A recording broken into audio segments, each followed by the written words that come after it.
Hello,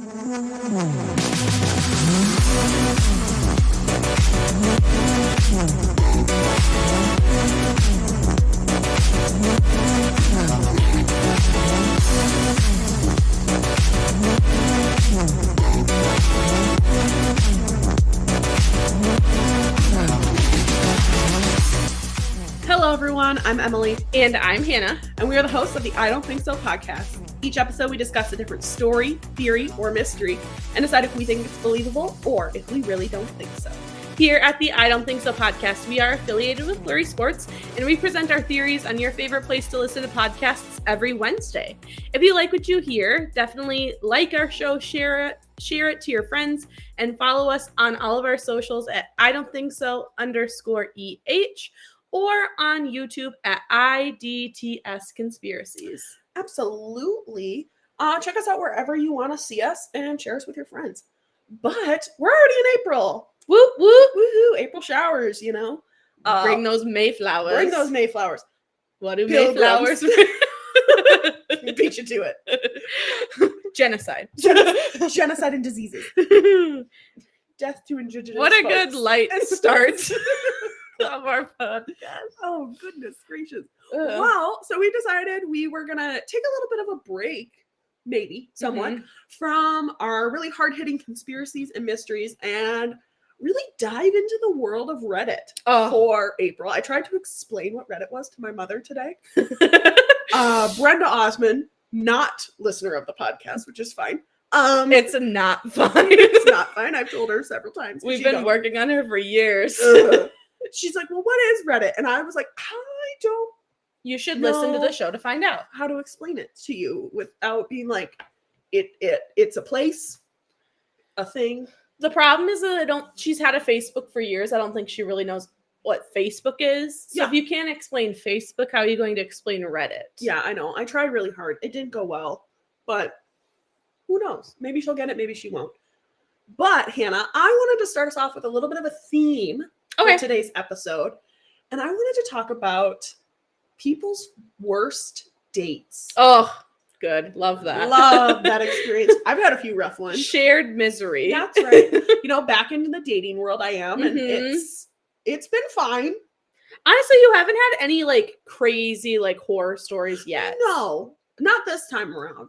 First time around, there were some rough ones. And by first time around, like, I turned 18, went on a lot of dates that summer, and it was not great at the time for me.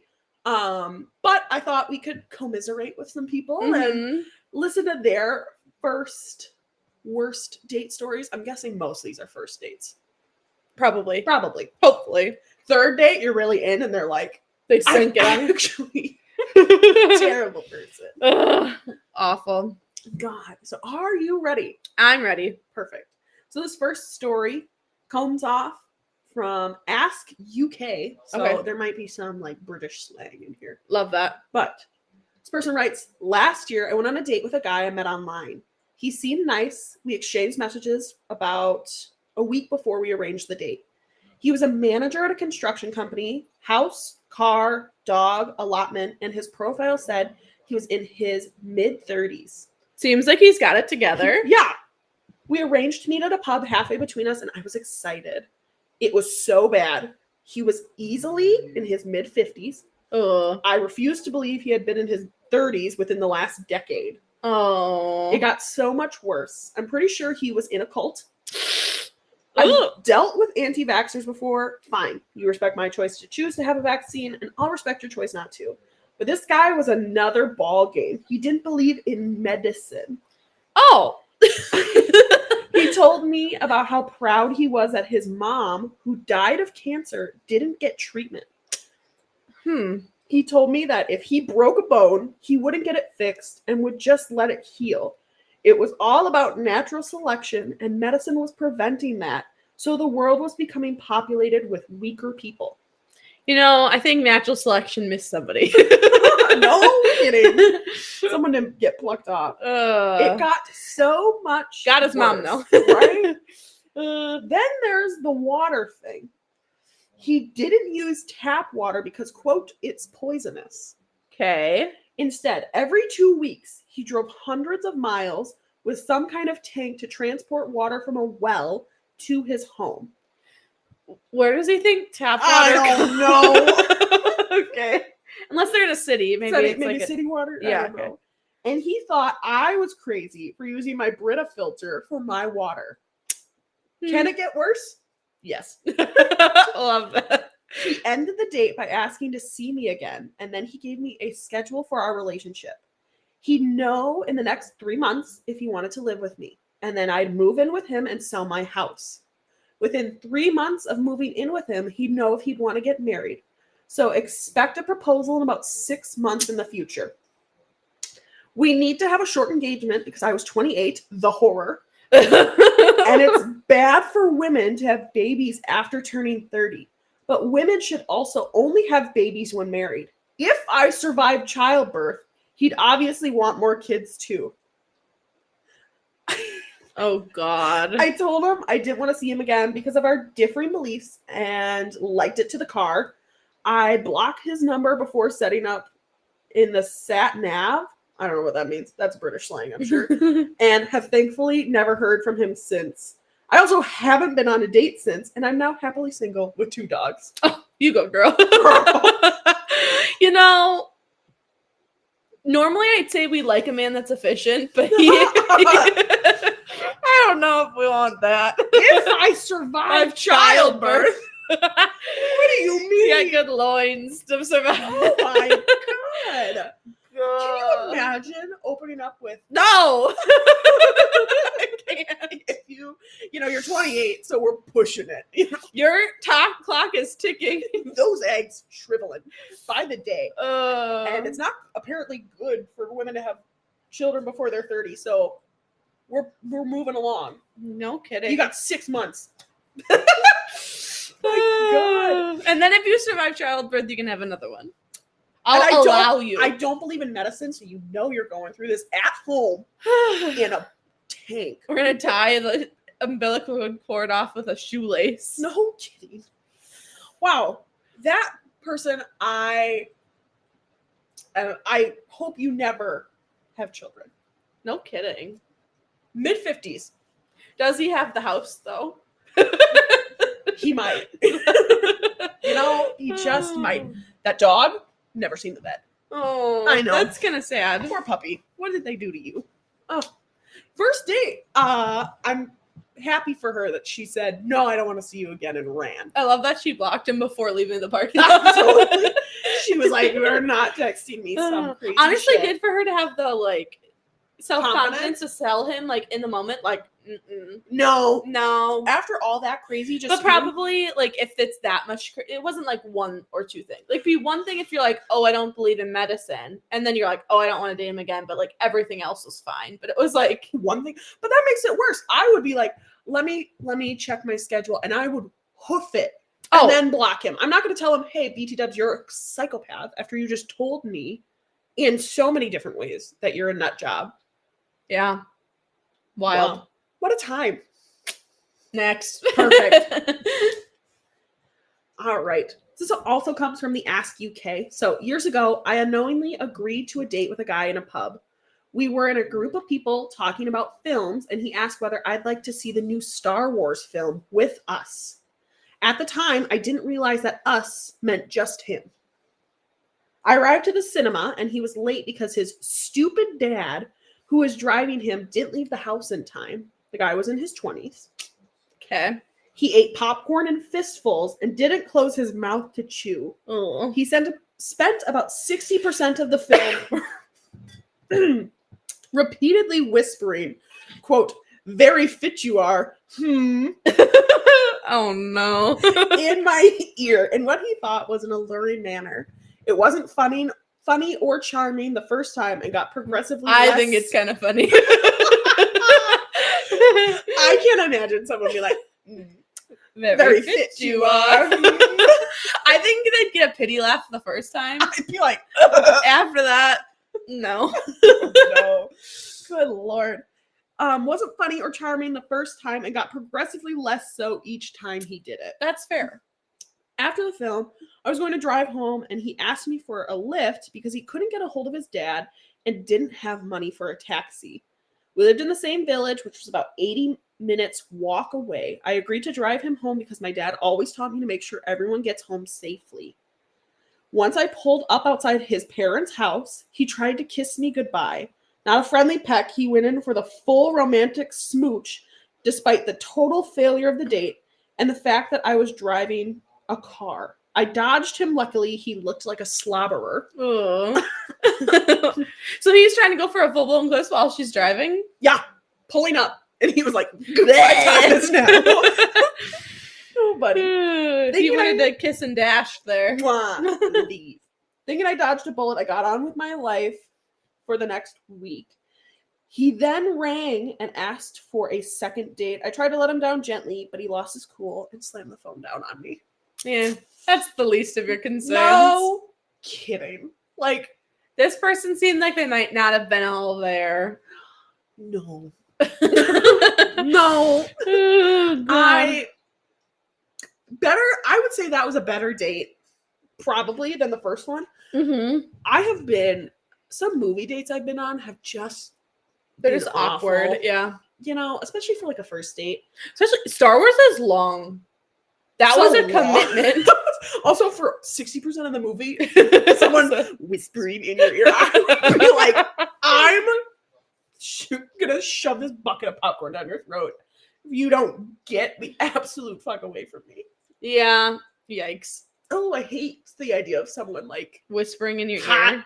who like can't, someone who you're really just not in it with, like blowing warm, wet air on your ear. I hate. Get absolutely away from me. Oh, well, it's giving me the heebie-jeebies. And you know there's other people in this theater.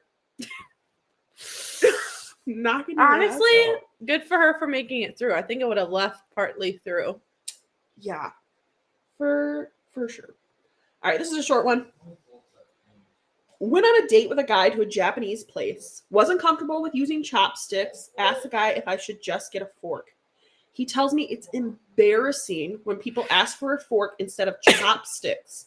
So I soldier on through, navigating these chopsticks, and I go to pick up a piece of sushi and accidentally flick a chunk of wasabi.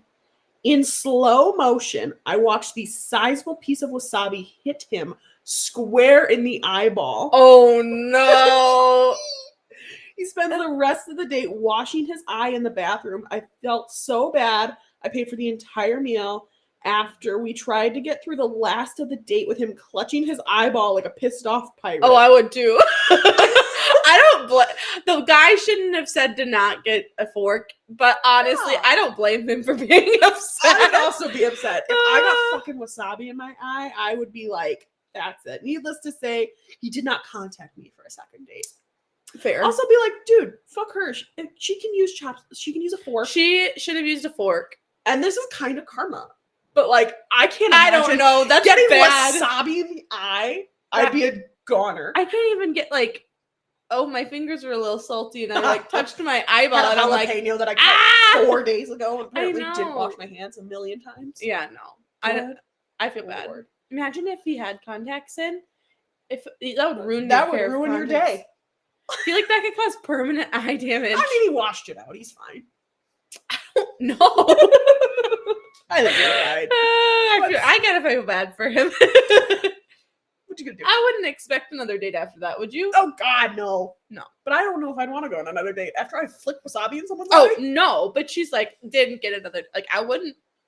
I'd block him. I would like pretend I fell off the face of the earth. I would send him my hospital bill. Oh God. Next short one. All right, this one's a fun one. My date turned up and wasn't the person in the pictures. She was far, far cuddlier, which I'm sure this man means she was heavier. Love Didn't get it. that. Hate you for that, but I'm like, whatever. how do you know if someone's cuddly in a picture? Like she's standing by herself the whole time. We got there and she was just like this. I could hug On her. top of me the whole time. Okay, sorry, continue. Or like furry. She was much softer. That's funny. Then she told me her brothers, their dog, and her mom would be chaperoning us on our date. Wow. Not to the nice restaurant I booked, but to Burger King. Oh. We walked around the corner and her brothers were huge skinheads and mom had a slicked back hair and had clearly lived a very hard life. They also had a huge Rottweiler on a choker lead. I went along with it because I was frankly afraid of how our new chaperones were looking at me. That's fair. So in Burger King, I was pinned against the wall eating my crap food, wedged in there by a massive skinhead who hadn't heard of personal space or deodorant, while the other brother stood outside feeding the beast chips and smoking a joint. Apart from the grunts of the three ravenous people who were eating like they were condemned, we sat in silence. We finished up and headed outside, where the mother shot me a sinister smile and asked me if I'd like to get into the back of their van to drive to the next town to meet the rest of the Hills Have Eyes family. After some protesting on my part where they wouldn't take no for an answer, I literally turned and ran as fast as I could, being chased by the brothers and the dog down the street. Oh no. I pulled her to Primark and hid in a changing room. Needless to say, after being nearly kidnapped, and goodness knows what else, I tightened up my dating screaming quite a bit. I would too. That's scary. I can't even imagine. That might turn me off of online dating for good. That would be one where I'd be like, you know what? Maybe dating's not for me. No kidding. Ugh. It's like, geez Louise, dude. I can't even imagine what that would be like. No. To be that person. All right. I then went to Ask Reddit Okay. to do the same question. And this question was, what was your first date? Mm-hmm. This is from Orange Cat 711. Perfect. I was like, perfect. I have an orange cat. You're getting in the podcast. Thank you for your username. No kidding. Years ago, I matched with a guy on Match.com and went on a date. The conversation was strained, and all he did was talk about his soon-to-be ex-wife. He was clearly still in love with her. After dinner, he walked me to the car and tried to lean in for a smooch. As he was leaning in, he grabbed me by my waist and was grabbing for my butt. I managed to push him away and just looked him in the eye and said, nope, we're not going there. This is where we say goodnight. We went on our separate ways and neither of us contacted the other after. Fast forward a week, I saw on the local news that he had been murdered. He had shown up at his ex's house and was getting violent with her and threatening her. Her new boyfriend shot and killed him. The boyfriend was found not guilty. Wow. I swear. So it wouldn't be murdered then. It would be Self-defense. self-defense. Oh my God, Killed? though. Holy moly. That is scary. Watching that on the news? I don't. I don't know. Yeah. I swear, there'd be times where I'd be like, good Lord, Mm-hmm. can't do this. Can't do it. Yeah. Well, what do you do other than that? You can't, like, do you call someone and you're like, I went on a date with the guy who got Murdered. I would tell you. I would call you and be like, save it for the pod. remember that one guy I went on a date with? Yeah. Oft. Wow. Crazy. This person by Colo Birdie 85. Fun name. I've had 2 horrid dates. First one was a movie date. Should have known. Where the dude took me to a dollar theater and told me I couldn't have popcorn and proceeded to try to get me to blow him for 30 minutes until I left. I can't have popcorn? Fuck you. Oh, God. Second was a coffee date where the guy poured Everclear in my coffee when I went to the bathroom. After I had just come from an AA meeting, waitress told me he spiked my drink, and he just laughed/shrugged when I asked why he would do that to someone who was very clear that they were not drinking and coming up on 15 years sober. That's insane. Holy crap. What is wrong with you? Like, who? Like, drug someone like that? At a coffee date? On a coffee date. Well, after they're like, hey, I'm BT Dubs, I'm sober. And they're like, you know what, I'll get her? Drugging her coffee. Well, and I wonder if they must have talked about it prior or something for him to bring booze. I don't know. Oh my God. Well, it's just weird. It was just, well, who knows? You got some bad taste and people to pick on a first date. I mean, been there, you know? Sometimes, okay, I will say, some of these things, it's like, oh, you couldn't have predicted beforehand, right? Right. But some of these things where I'm like, there had to have been signs. This is is why you have to hold yourself up to a high standard. Especially if you're meeting someone from online, you know? Yeah. You gotta, like, grill them for a little bit. Mm-hmm. Meet in public. I'm glad that waitress was there FaceTime. for you. Oh, thank God, yeah. And was like, hey, B, by the way, poured something in your drink. That's scary. Oh, God, I couldn't imagine. Oh, I couldn't Mhm. imagine. All right. Do a couple more. Okay. Perfect. All right, this is by Guilty Instruction 56. Met a girl at a bar one Saturday night. Had a couple of drinks with her, took her back to her place. She invited me in. We casually hung out another hour or so talking before both of us got sleepy. She invited me to stay, nothing sexual, so I didn't have to drive tired. Very thoughtful. I woke up and left the next morning before she woke up herself. I called her during the next week and set up a date for that next Thursday. I went back to her apartment to pick her up. As she opened the door, a weird look came over her face, but I brushed it off. We went out to dinner about 40 minutes from her apartment. Conversation in the car was a little more labored than it had been on the night I met her, and this tone carried over to the time we were at the dinner. A couple of times I brought something up. She was surprised I knew that aspect of her life.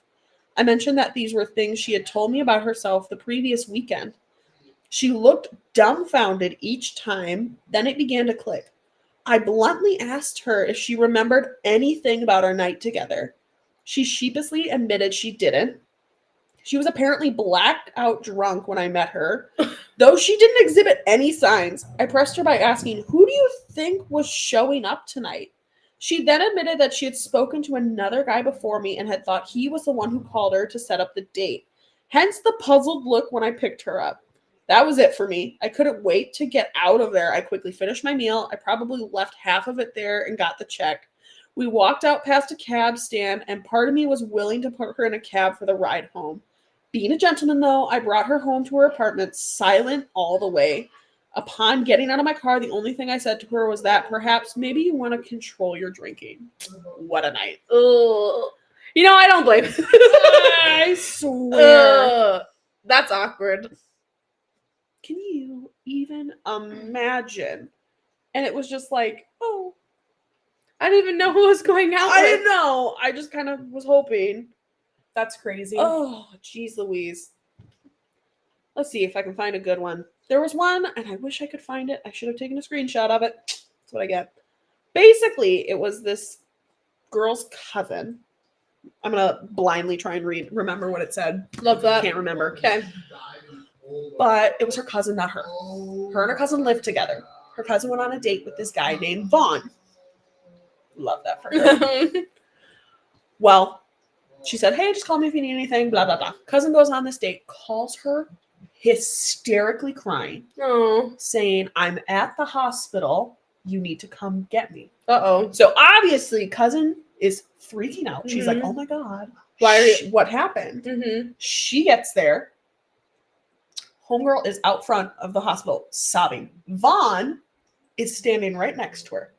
And so they come out guns blazing, like, what happened? What'd you do? Vaughn is like, let me explain. Mm-hmm. Meanwhile, cousin is like screaming, like, get in the car, we're leaving. Get in the car, we're leaving. Oh God. Sobbing.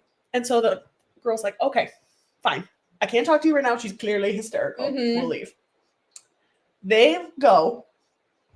No big deal. So apparently Vaughn, the story what happened, Vaughn and this girl go on a date to the movies. Mm-hmm.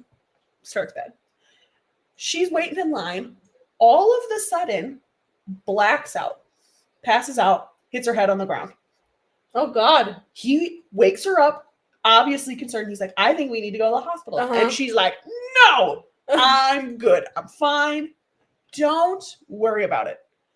And he, after much convincing, he's like, okay, so they go to the movie. Date's going great. Mm-hmm. He invites her back to his place, and she says, yeah, of course, I'd love to go. Mm-hmm. They get there. She suddenly starts not feeling oh so great. Uh-oh. Projectile vomits Oh. all over him, all over herself, the floor, the bed, and she's crawling to the bathroom. She's like, oh my God, where is your bathroom? And he's trying to help her, trying to pick her up, trying to get her there. Yeah. She pulls her pants down, and the exact quote was, she shit like a parrot. all over the walls, Oh my all god. over the floor, shit and puking everywhere. So this man is doing everything he can to like get her Help on the her, toilet, yeah. help her, clean her up, holding her hair, and he forced her to go to the hospital. Yeah. Turns out she was having the onset of the flu. Oh. And when she passed out, she hit her head, causing The her to get a concussion. She had napped a little bit in the movie. And so all of these symptoms were from her having a concussion. But then the shitting herself was from the flu. flu. Oh no! He's so nice though. You should keep that man. Update. They got married. I was like, he's so forgiving. Oh yeah. So like 3 weeks later, she called and was like, I'm so sorry. He's like, no big deal. Yeah, like 3 years later, they got married. Oh, that's sweet. I know. What a good one to end on.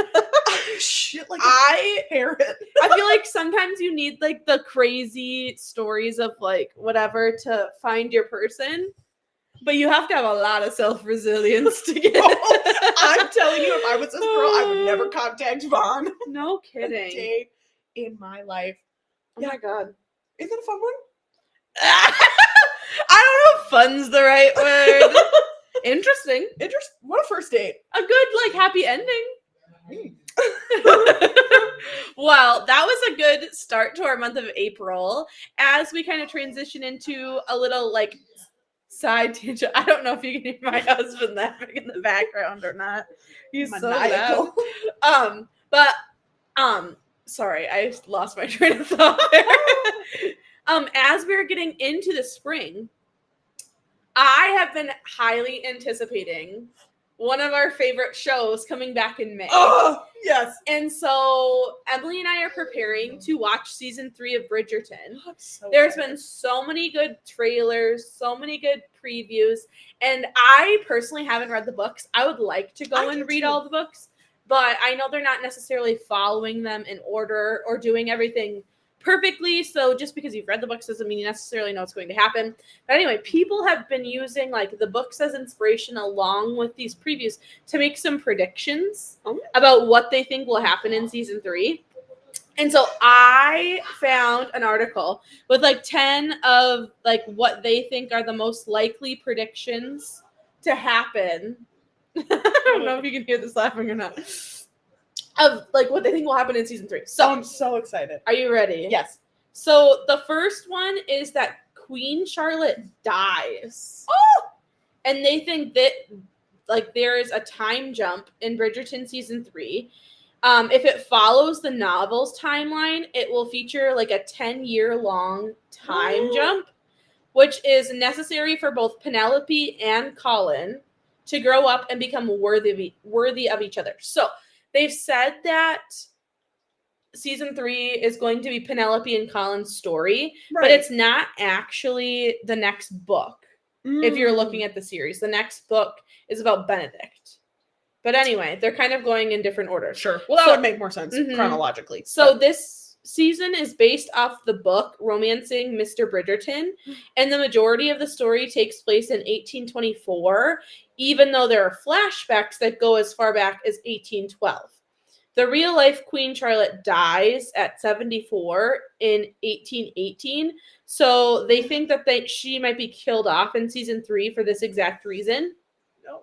Queen Charlotte would be like one of the original characters who has been in the spotlight between Queen Charlotte and this, so they're thinking that she will end up dying and will kind of spark this time jump. So that's the first prediction. Oh my god. Okay. Which makes me kind of sad because I love her. She I is really like her. So funny to everything.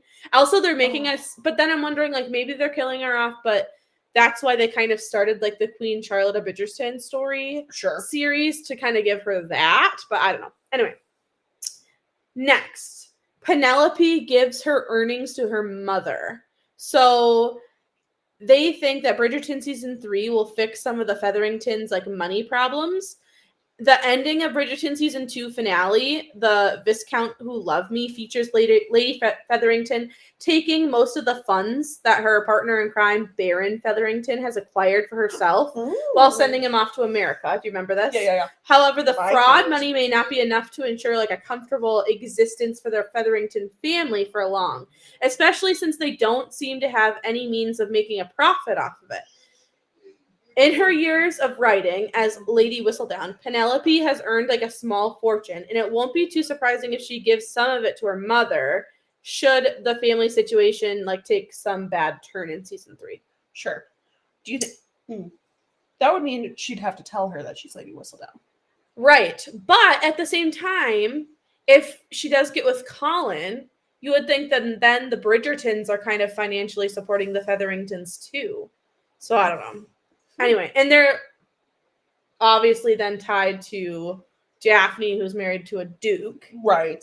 So, right, and like Viscount, Bridgerton, blah, blah, blah, blah. Yep. Yeah. Anyway, next, Benedict explores his sexuality. Oh! Get it, Ben. So... Which does not shock me. No. So, Benedict... in his book, he gets together with a man before meeting Sophie, which is what his book's about. And so since Bridgerton is skipping Benedict and Sophie's story in season 3, there is an assumption that Benedict might still not be done with like his sexual ways. And in season 1, one of his more prominent storylines involves Sir Henry Granville, who's a queer artist whom Benedict befriends at the party. And the two even share a few ambiguous, like, flirtatious conversations, which hint at Benedict possibly being somewhat queer as well. And then in season 2, it kind of dropped the subject, but they're thinking that season 3 might explore it further because in the books, he has, like, a sexual encounter with a man. So, we will see. Oh, my goodness. Next... Eloise and Penelope's fight worsens. Oh, bummer. I'm sure it will, but like, I wish they would just be friends. I know. In season 2, Eloise and Penelope sever ties after Eloise discovers Penelope's secret, which is a big change to what the book's canon, where Eloise is the last to learn that Penelope is Lady Whistledown. And this wedge between the two ex-friends is likely to be kind of the central of the storylines in season 3. And their fight might go on a little longer than initially anticipated. Right. After all, Penelope has hurt Eloise and her family, and Eloise is probably not going to forgive her lightly. So many predict that Eloise may end up as the main, like, external obstacle between Colin and Penelope's relationship. And that may provide an interesting change in, like, their dynamic in the show. So...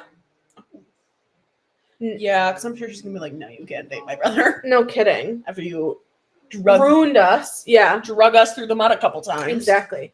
Next, Bridgerton season 3 introduces another love triangle. Oh.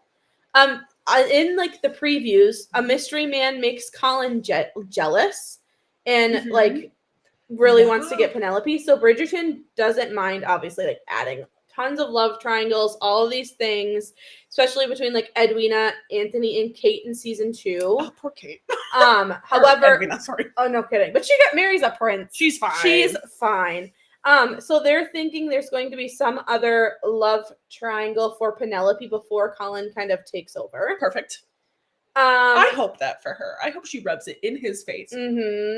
The next would be that Colin turns into what they call a rake, or he's pretty much just like sleeping around. Before he settled down with Penelope. He hasn't really like he's had relationships with other women and things like that, but he hasn't really been like making his way through women up till this.